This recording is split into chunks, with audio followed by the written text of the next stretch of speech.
하나님께서는 당신의 이름을 두시려고 이스라엘 모든 지파 가운데 택하신 성읍 아닙니까? 예루살렘 성입니다. 그런데 거기를 이제 르호보암에게 주셨어요. 다스리도록. 무엇으로 다스려야 됩니까? 여호와의 율법으로 다스려야 되는데 전혀 그렇지 못합니다. 우리가 이렇게 볼 때 어떻게 이럴 수가 있나 라고 할 수 있겠지만 우리가 오늘을 살아가면서 한번 잘 보시면 이게요 어느 순간에 확 뒤집어진 것이 아니라 야금야금 이렇게 영혼을 파고 들어온 겁니다. 무장이 되어 있지 않으면, 복음으로 무장이 되어 있지 않으면 순식간에 무너집니다. 복음으로 무장이 되어 있어도 우리 본성이 사단의 편에 서 있기 때문에 넘어질 수 있지 않습니까? 정말 우리가 긴장해야 되고 경계를 해야 됩니다. 자, 또 그들은 어땠습니까? 르호보암은 솔로몬 때도 그랬고 다윗 때도 역시 그랬지만 특히 솔로몬 때는 어땠습니까? 많은 왕비들이 있었지요. 근데 그 솔로몬이 수많은 그 이방 여인들과 혼인을 하고 했던 것을 보면 상당히 이제 정치적인 것, 곧 정략적인 것을 볼 수가 있습니다. 이스라엘을 지키시는 이는 하나님이신데 솔로몬은 이스라엘을 누가 지켜야 된다고 생각했습니까? 자신이 지켜야 된다고 생각했습니다. 사람이 지켜야 된다고 생각하는 겁니다. 그래서 사람이 지키는 방법은 어떤 방법이겠습니까? 자, 애굽이 위협이 되면 애굽의 딸들과 혼인을 합니다. 또 암몬이 위협이 되면 암몬의 딸들과 혼인을 합니다. 또 블레셋이 위협이 되면 블레셋과 또 사돈을 맺습니다.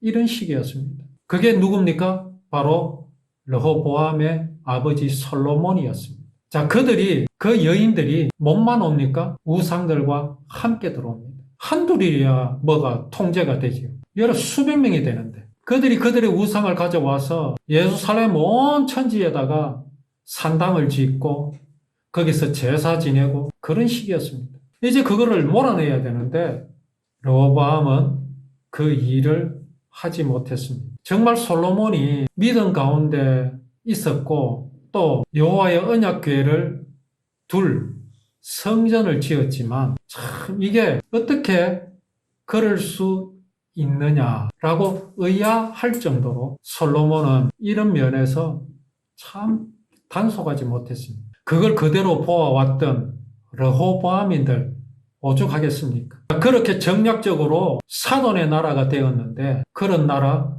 애굽이 오히려 예루살렘을 쳐들어왔습니다.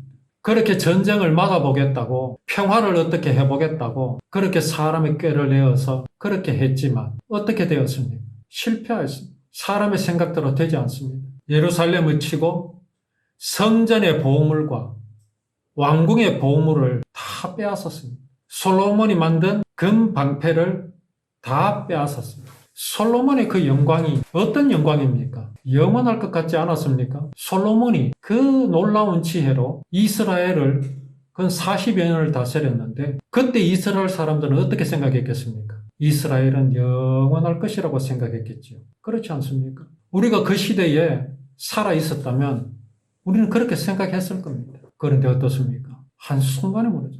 지금 이스라엘 백성들은 어떤 상황에 있습니까? 무슨 주체적인 게 없어요. 하나님을 믿든지 아니면 이방 신을 믿든지 둘 중에 하나를 분명히 해야 되는데 이것도 아니고 저것도 아니고 다윗 왕국이 굳건했던 이유가 어디에 있겠습니까? 다윗 왕의 믿음에 있었습니다. 여호와의 율법을 즐거워하고 그 율법을 주야로 묵상하였던 다윗의 믿음이었습니다. 그 믿음이 무엇이었습니까? 율법은 법이 아니라 언약이며 그 언약은 곧 나를 하나님께서 용서해 주시겠다는 그 약속을 믿는 그 믿음으로 무엇을 지켰습니까? 율법을 지켰습니다. 율법을 잊어버리지 않았습니다. 그것으로 모든 이스라엘 백성이 다윗의 마음과 같이 하나가 되어 있었습니다. 다윗이 전쟁에 나가서 이길 수 있었던 것은 백성들의 굳건한 지지가 있었기 때문에 가능했던 것입니다. 그 백성은 어떻게 해서 그렇게 다윗 왕을 지지하고 있었을까요? 다윗 왕의 믿음과 이스라엘 백성들의 믿음이 같았기 때문입니다. 그래서 가능했던 겁니다. 이 땅에서 하나님께서 율법을 이루실 것이다. 언약을 이루실 것이다. 그 믿음이 워낙 강하니까 그들의 자부심은 대단했습니다. 누구에게도 양보할 수 없고 질 수 없고 그것을 어디에서 이루신다고요? 이스라엘 땅에서 이루실 것이라는 확신이 그들에게 있었기 때문에 어떤 적들이 쳐들어와도 그들에게는 두려움이 있을 수가 없었죠. 왜? 하나님께서 지켜주실 것이니까. 근데 지금 르호보암은 어떻습니까? 좋은 게 좋다고 이것도 받아들이고 저것도 받아들이면 평화가 올 것이라고 생각했습니다. 애굽이 이스라엘을 치는 이유가 뭐겠습니까? 암몬이 이스라엘을 치는 이유가 뭐겠습니까? 블레셋이 이스라엘을 치는 이유가 뭐겠습니까? 표면적으로는 영토에 대한 욕심이라든가 그런 것도 있겠지요.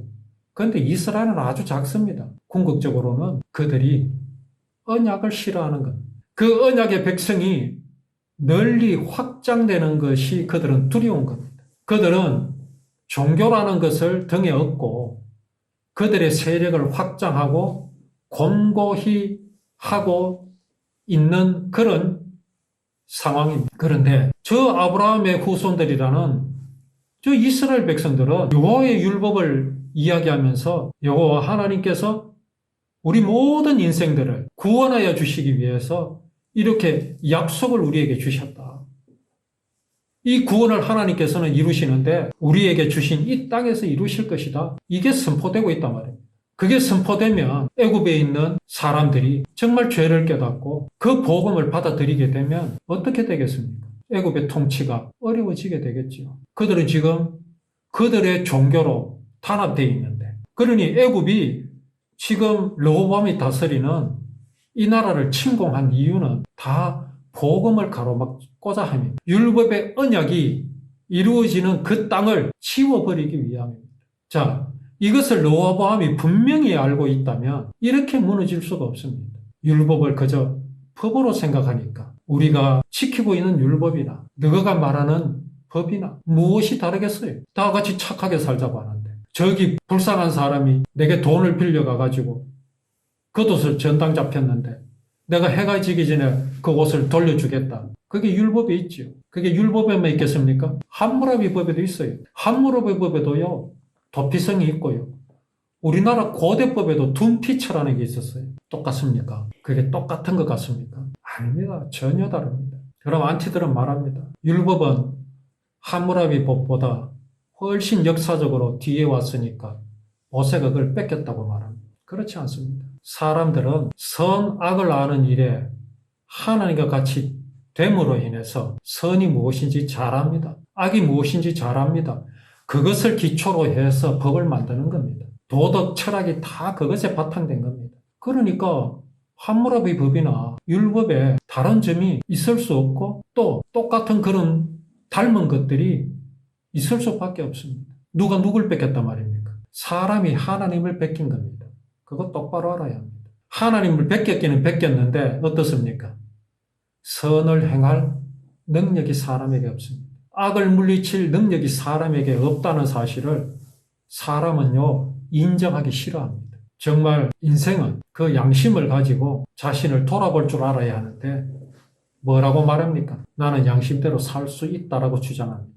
르호보암은 거기에 다 말려드는 겁니다. 오늘날 교회가 거기에 다 말려드는 겁니다. 왜? 율법을 법으로 생각하니까. 이 애굽이 무엇 때문에 이스라엘을 치겠습니까? 무엇 때문에 하나님의 그 나라를 침공하겠습니까? 복음을 가로막는 겁니다. 전부 인간 욕심이죠. 저 율법이 우리 애굽에 들어오면 우리는 왕자의 자리를 내려놔야 된다. 내놔야 된다. 그런 위기감이 있는 겁니다. 그런데 실제 르호보암은 어떻습니까? 애굽이나 똑같아요. 뭐가 다릅니까? 한 가지 분명히 다른 것이 무엇입니까? 언약이 지금 예루살렘 성전 안에 언약이 있다라는 것. 그 언약궤가 예루살렘에 있는 한 또 그루터기는 또 자라나서 하나님의 언약을 전하게 될 것입니다. 이걸 없애버리고 싶지요. 이방 나라들은. 그래서 애굽은 그렇게 성전의 보물과 또 그 솔로몬이 만들었던 금방패 이런 걸 다 빼앗아갑니다. 그래서 르호보암은 어떻습니까?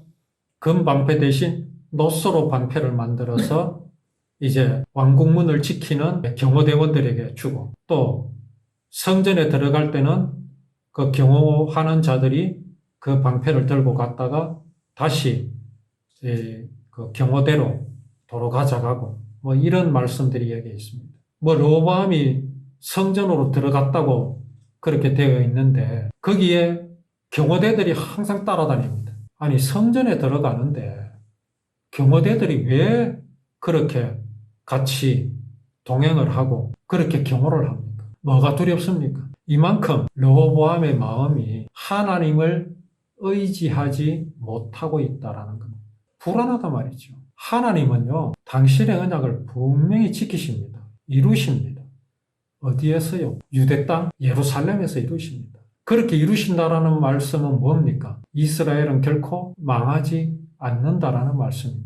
그런데 누가 불안해하고 있습니까? 르호보암이 불안해하고. 왜 그렇습니까? 르호보암이 그의 조상 아브라함부터 이어지는 그 역사를 분명히 안다면 두려울 이유가 없지요. 두려울 이유가 없습니다. 그 모든 것을 잊어버리기 때문에 그런 거죠. 그래서 우리가 정말 내 마음을 다스리고 내 마음의 어떤 평안을 위해서는 사람의 신념이 중요한 게 아닙니다. 사람의 생각으로 되는 게 아닙니다. 항상 이기신 하나님, 승리하신 하나님, 당신의 뜻을 이루고야 마셨던 그 하나님을 우리는 늘 기억하여야 합니다. 그 하나님의 능력이 나의 힘이 되는 비결입니다. 예수님 시대 때도 예수님은 얼마나 초라했습니까? 그때 유대인들, 서기관과 바리새인들, 제사장들, 그들의 세력은요, 엄청났습니다. 누구도 건드릴 수 없죠. 그들의 눈밖에 나면요, 장가도 가기 어렵고, 시집도 가기 어렵고, 자녀들을 결혼시키는 것도 그렇게 쉽지 않았을 겁니다. 네가 누구를 따르느냐? 너희 아버지는 누구를 따르느냐? 예수를 따릅니다. 그야말로 이단입니다. 얼마나 어려운 삶을 살았겠습니까? 그것은 오늘 시대도 마찬가지입니다. 그러나 분명한 답은 있죠. 오늘 르호보암도 어떻게 보면 정치적으로 보면 그런 편한 길을 선택한 겁니다. 좋은 게 좋은 것을 선택한 겁니다. 이스라엘 백성 중에서는 그런 르호보암을 옳다고 한 사람들도 있겠지요. 그러나 옳은 게 아니죠. 승리는 결국 하나님이 하십니다. 최후의 승리자는 하나님이십니다. 근데 하나님은 최후의 승리자일 뿐이십니까? 안 그렇습니다. 모든 과정에 하나님은 승리해 오셨습니다. 승리의 승리를 거듭하셨던 분이십니다. 그래서 오늘 우리는 이 말씀을 볼 수 있는 것이지요. 항상 승리하시는 하나님을 우리가 기억하고 하나님께서는 우리를 선한 길로, 주님께서 기뻐하시는 길로 우리를 인도하시는 하나님이시고 그렇게 인도하시는 하나님을 우리는 마음속에서 늘 기쁨으로 찬양하고 누릴 것입니다.